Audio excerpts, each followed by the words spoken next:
Bueno, volvemos, lo anticipamos al comienzo del programa. En Córdoba tenemos flamante edificio del Consejo Deliberante después de 18 años, ¿no? Que estuvo así más o menos parada la obra. Lo mismo, 15, 18, un montón. No tengo acá el dato, me lo habían anotado. Creo que dijeron 18 años paralizada la obra. Casi 15. ¿Perdón? 14 y medio, casi 15. 14 años y medio. Casi 15 años parada la obra del Consejo Deliberante. Un edificio ahí ya prácticamente abandonado hasta que la gestión anterior y la gestión actual decidieron recuperarlo y bueno, hace un mes y medio lo inauguró el viceintendente Javier Preto con el intendente Pacerini y Preto está con nosotros en funciones del Ejecutivo Municipal porque por estas horas Pacerini está de viaje. Javier, ¿cómo estás? Gracias por venir. ¿Qué tal, Turco? Gracias por la invitación. Bueno, muy buena noticia, quedó bárbaro el edificio y la zona y recuperada. Espectacular. Espectacular. Pero, como casi siempre en la Argentina, tenemos un pero. Pero, todo culpa tuya, porque vos dijiste, bueno, pero pueden sesionar por Zoom. Yo fui uno de los que dijo, la semana pasada, digo, no, pero me vuelvo loco. ¿Cómo? Nadie le dice a Preto, che, loco, si tenemos edificio nuevo, ¿cómo van a sesionar por Zoom? Te escucho. No, bueno, a ver, pero la información transmitida así no es correcto. Ah, bien. Se ratificó la presencialidad. O sea, lo dice el propio reglamento interno. La obligación es concurrir a la sala de sesiones y sesionar presencialmente. Lo que pasa es que nosotros teníamos un decreto basado en la pandemia, a su vez con un decreto del expresidente Fernández, en donde se había basado la imposibilidad de concurrir presencialmente para no parar las instituciones, que se pudiera sesionar vía Zoom. Pero sí, ahí sí funcionaba todo el cuerpo, ¿no? Entonces era solamente el presidente y algunas autoridades y el resto funcionaba así. Al terminar la pandemia, la legalidad no se sostenía, o sea, no estaba la fuente que le había dado origen a esa norma. Entonces habíamos empezado a conversar con los concejales de encontrar una solución, decir, bueno, con el Consejo Nuevo podríamos eliminar esa posibilidad. Y yo quedé en estudiar el tema, investigar un poco qué pasaba en el mundo y en otros lugares también de Argentina. Y la verdad que me puse a ver qué pasaba. Y lo cierto es que la evolución tecnológica del medio telemático para que funcione una organización existe en todo el mundo, aún también en los parlamentos. Yo ponía como los concejales de la oposición me decían, ¿no te parece mucho compararte con la ONU? No, justamente la ONU, que digamos podría ser como un parlamento de lo más encumbrado, también utiliza el Zoom o un medio telemático para poder funcionar cuando en algunos casos fuera necesario. Entonces, lo que hizo el decreto mío, interpretando el reglamento interno como establece un artículo del mismo, es que ratifica la presencialidad y solo en 3 causales excepcionales, y yo le agrego excepcionalísimas, previamente solicitadas y fundadas, se le podría autorizar al concejal para que participe de ese modo, si así lo participa, si así lo considera, porque si no va, puede no ir también. ¿Cuáles son esas excepcionalidades, por ejemplo? Causa de fuerza mayor, que no es solo emitir un título, por causa de fuerza mayor no puedo ir. Hay que acreditar cuál es la causa de fuerza mayor. Tenés que explicar cuál es la causa de fuerza mayor. Digamos, se usa mucho en el derecho cuál es la causa de fuerza mayor, pero hay jurisprudencia al respecto. Una enfermedad que te impida trasladarte, porque no toda enfermedad te impide participar. Por ejemplo, vos tenés fiebre en tu casa, pero estás con tus plenas facultades mentales y podés discutir el proyecto, tu proyecto, o rebatir al que no apoyás, y lo podrías hacer de ese modo. Y la tercera es si estás representando al Consejo, porque una causa de representatividad del Consejo en otro lugar remoto, y siempre que los horarios no te permitan participar, porque si yo tengo que exponer en Mendoza o en Buenos Aires a la tarde y me tuve que trasladar, a la mañana si sesiono, podría estar participando de la sesión vía telemática. Pero lo curioso de esto es que ellos mismos, los consejeros de la oposición, dicen que ese medio es idóneo y que debe aceptarse para el trabajo en comisión, pero que de ninguna manera debería aceptarse para la sesión. Y a veces el trabajo en comisión es tan importante, más importante. o más importante que... Para la ordenanza es más claro. importante. Yo me pregunto, ¿cuál es la diferencia No hay diferencia, porque en la comisión debatís, discutís el texto, te pones de acuerdo o no, pero trabajás hasta en una redacción que intentás que sea común a todos. El mayor trabajo de la definición del texto de la ordenanza se da en la comisión. Una vez que tomaste posición, cuando vas al recinto, solo argumentás a favor o en contra de lo que ya decidiste. Claro. Es decir, que el mayor trabajo, el trabajo importante de la elaboración de la ordenanza se da en comisión. Lo asombroso es que ellos dicen que debería aceptarse en la comisión y no en la sesión. Hoy tenemos un colaborador ad honorem, que es Alejandro Croce, que nos está ayudando en la producción.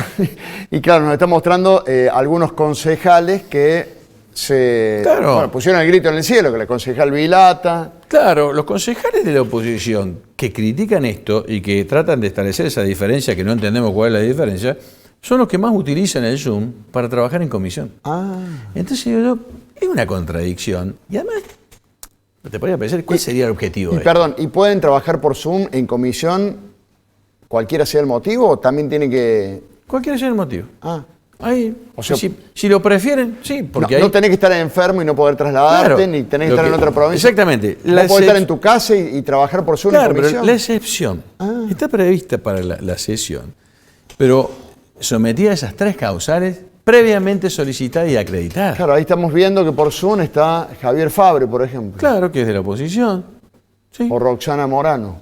Claro, no, Roxana es funcionaria. Pero, es funcionaria. Pero digo, lo que no se explica es por qué dicen que es un medio idóneo para trabajar en comisión y no lo debe ser, porque es una vergüenza que no vaya a trabajar. Además, dicen esto con la supuesta intención de prestigiar a la institución. Si vos sos concejal y transmitís una versión equivocada, parcial por lo menos, y transmitiendo la idea de que solo trabajás el jueves, el día de la sesión, eso no es correcto.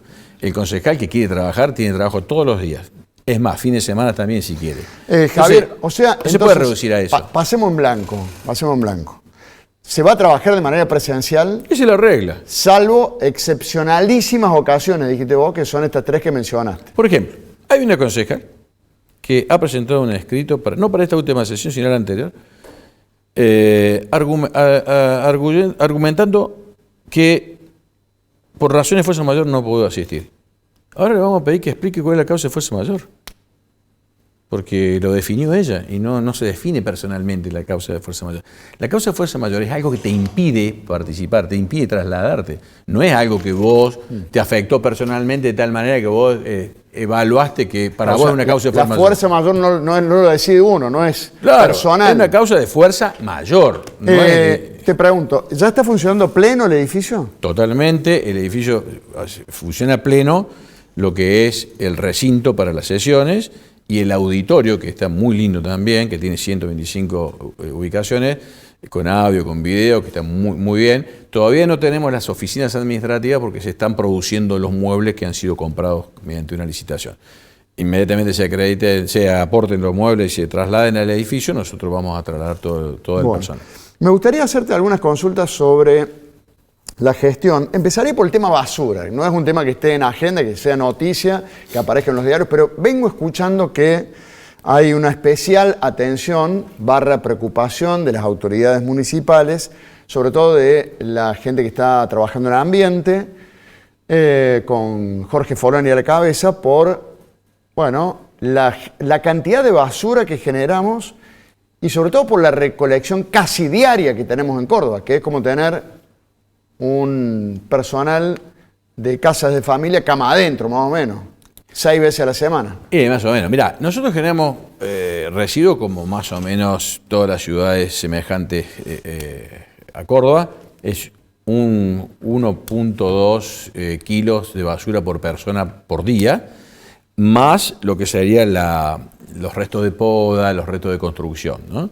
Es decir que generamos varias toneladas por día que son muy importantes. Ahora, en el mundo, los países desarrollados que tienen muy bien dispuesta la infraestructura y con buen servicio, no recogen la basura todos los días de la semana. Lo recogen 2 o 3 veces por semana. Hay algunos que están muy bien organizados que lo hacen solo 2 veces por semana. Bueno, se está estudiando el tema porque obviamente posiblemente haya falta más infraestructura, contenedores, lugares para disponer el contenedor para que no obstaculice el tránsito, etcétera, pero de tal manera que se pueda tener el residuo acondicionado en un lugar que no esté produciendo otro problema, para que cuando pueda pasar el recolector lo recoja y lo disponga. Ahora, hay toda una discusión, digamos, es vieja esta discusión, si es conveniente, por ejemplo, hacer separación de los residuos y si es hacerlo en origen o en destino. Hay quienes dicen que si lo haces en origen, cometés siempre, o mejor dicho, no es que cometés el error, sino que como es difícil concientizar a toda la población para que te lo separe el 100%, siempre se poluciona el residuo y terminás haciendo un trabajo en destino. Por lo tanto, quienes están con la teoría de que separando en destino te asegurás separar el 100% y de esa manera tenés mayor orden para la disposición final, sería lo adecuado. Esto es una teoría, depende cómo se organice y se disponga de infraestructura. Javier, de todas maneras, estamos a las puertas de que se venzan los pliegos, que haya que renovar los pliegos. Sí, exactamente. Va a haber que renovar los pliegos. Yo creo que en esto, obviamente, el Ejecutivo tiene responsabilidad y también la Secretaría, donde están estudiando el tema. Yo creo que nosotros podemos repensar el sistema, como lo hacen muchas ciudades semejantes a Córdoba, con un servicio eficiente que permita recoger el residuo adecuadamente y que sea menos oneroso. Entonces, es un deber de todo funcionario pensar en una evolución que te permita optimizar los recursos. Me gustaría preguntarte también, como segunda autoridad de la ciudad, ¿cuáles crees que son los principales problemas que seguimos teniendo en Córdoba? La basura, el tránsito, que depende de las autoridades, pero también tránsito y transporte. De cada uno de nosotros, el transporte, las cloacas, la inseguridad en la cual también se están involucrando ustedes. Vos viste que tenemos, el principal problema que hemos tenido en el principio de la gestión es la eliminación de un día para el otro del Fondo de Compensación del Transporte, que de un día para el otro dejaron de venir miles de millones de pesos, que se está discutiendo ahora, el intendente Pacerini está impulsando toda una discusión con la Liga Federal de Intendentes para que en el Congreso de la Nación se analice una ley que, digamos, pueda ser más precisa en cuanto al tributo que se genera por la recaudación del impuesto a los combustibles, de modo que tenga una afectación específica al transporte y de esa manera contribuya con los municipios que tienen que enfrentar. Ahora, de un día para el otro resolver esto significó que tuviéramos que aumentar el boleto y además tener que poner 8.300 millones de pesos por mes, que es una barbaridad, para poder sostener el transporte, porque además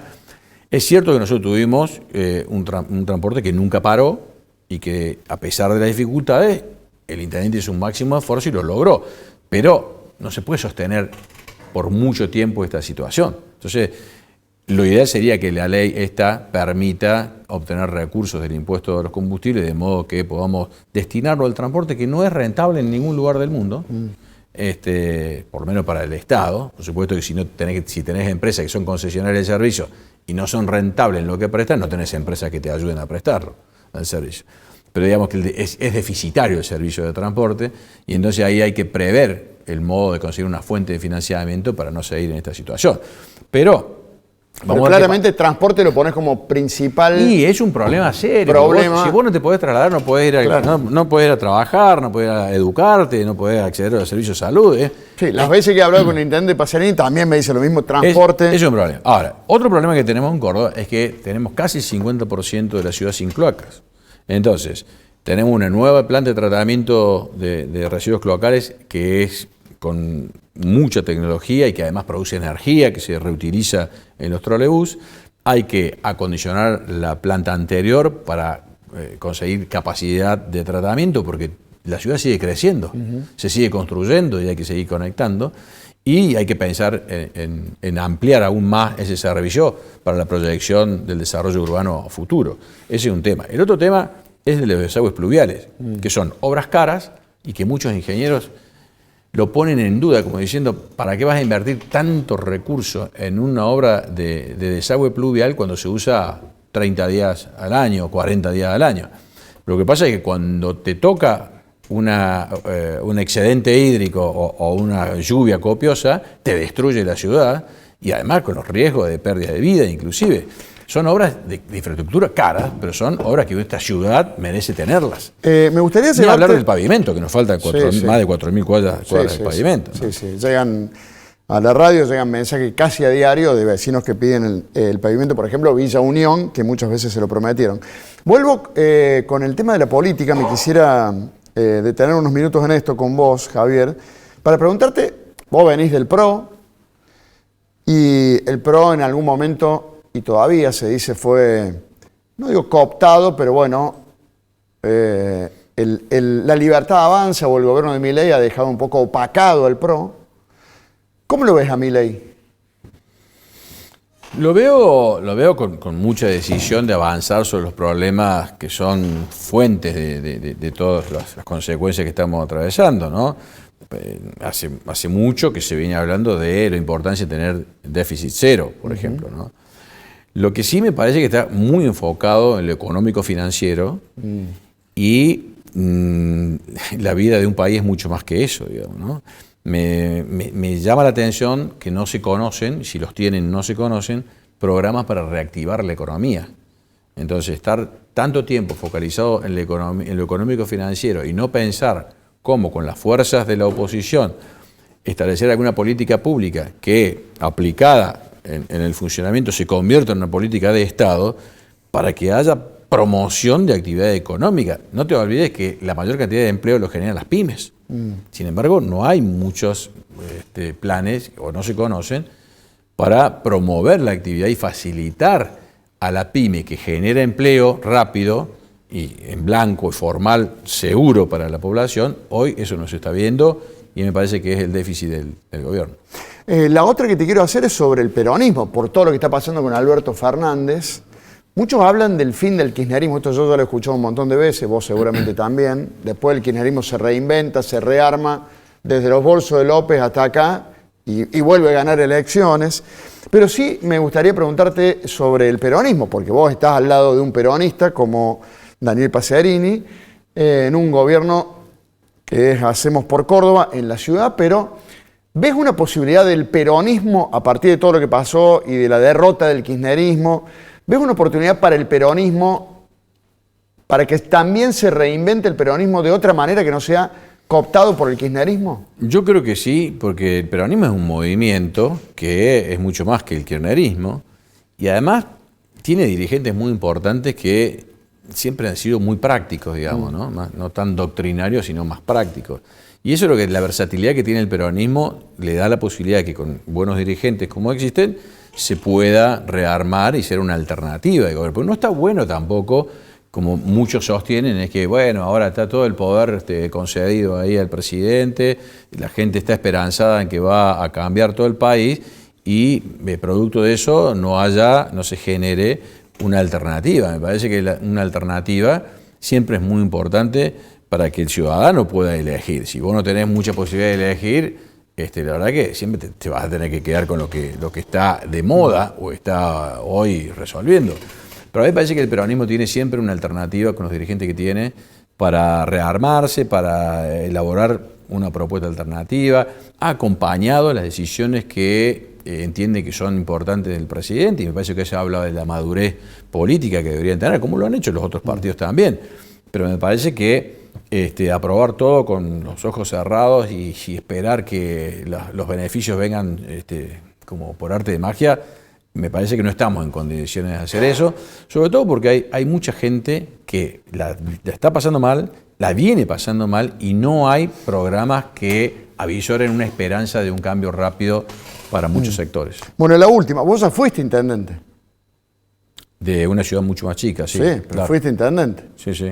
Ahora sos viceintendente de la ciudad más grande de Córdoba. La más grande del país. Del país. Porque Buenos Aires es una ciudad-estado. Tal cual. Bueno, ¿y querés ser de nuevo intendente? ¿Quisieras ser de nuevo intendente? No, yo no tengo ese objetivo. No digo de la Carlota. No tengo ese objetivo. Mi objetivo, yo la pasé mal en el PRO, entendí que mi ciclo había terminado y decidí irme a mi casa. Es más, me iba a volver a la Carlota, a volver a atender a mi estudio jurídico, que lo tengo abandonado. Bueno, ahí apareció Martín Yayora de nuevo, ya me había convocado 2 veces antes. Ah, ¿ya te había convocado 2 veces? Ya me había convocado 2 veces antes y bueno, empezamos a conversar, no me parecía prudente hacerlo sobre el cierre de las listas, qué sé yo. Finalmente, como la convocatoria estuvo centrada en la gestión y me pidió que no tenía que arriar ninguna bandera ni resignar ningún principio, me pareció que la experiencia que tenía como gestor, como intendente, que él me conocía por eso, podía tener algún fruto aplicándola a Córdoba, que la veía en una etapa de recuperación, después de la gestión de Martín Yayora y Daniel Pacerini, después de varias gestiones erráticas, donde se empezó a dar vuelta un poco la torta, porque acordate que hace como varias décadas que el municipio no dispone de más del 50% del presupuesto para destinar a obras y servicios públicos. Cuando lo logró, con un gran esfuerzo, empezó a hacer muchas obras, pero obviamente que faltan muchísimas más. La convocatoria para ocuparnos de la gestión fue lo que me entusiasmó. Estoy muy contento de haber tomado esa decisión y mi objetivo es ser el mejor vice posible de Daniel Pacerini, que ya es complicado de por sí porque la vara quedó muy alta, pero si yo logro ese objetivo, me doy por satisfecho y puedo volver tranquilo a mi casa. No sé si te van a dejar que vuelvas a tu casa, capaz que te llaman de nuevo y te dicen, no. Bueno, eso se verá más adelante. Si Martín Yayora y Daniel Pacerini me convocan para alguna otra función, posiblemente los acompañe. Pero digo, no es un objetivo que yo persiga hoy. Hoy mi objetivo es acompañar desde la gestión. Está bien que es una tarea legislativa, pero yo me meto bastante en ayudar a la gestión ejecutiva por el vicio de haber sido intendente y tratar de resolver los problemas. No le escapo a los problemas, me meto en el barro y creo que de esa manera puedo contribuir a solucionar algunos. Javier, muchas gracias por estar con nosotros. Gracias a vos, Turco. Un gusto tenerte. Javier Preto, el viceintendente en funciones ahora de la ciudad de Córdoba. Vamos a la pausa. Cuando volvamos, 19% de peatones muertos en accidentes fatales. Es el número que dio la municipalidad este 17 de agosto. Por supuesto que también un porcentaje de ciclistas, de automovilistas. Pero nos detenemos en esto, en los peatones, a propósito del Día Mundial del Peatón, que fue el 17 de agosto. La pausa y hablamos con Guillermo Pacharoni. Dale.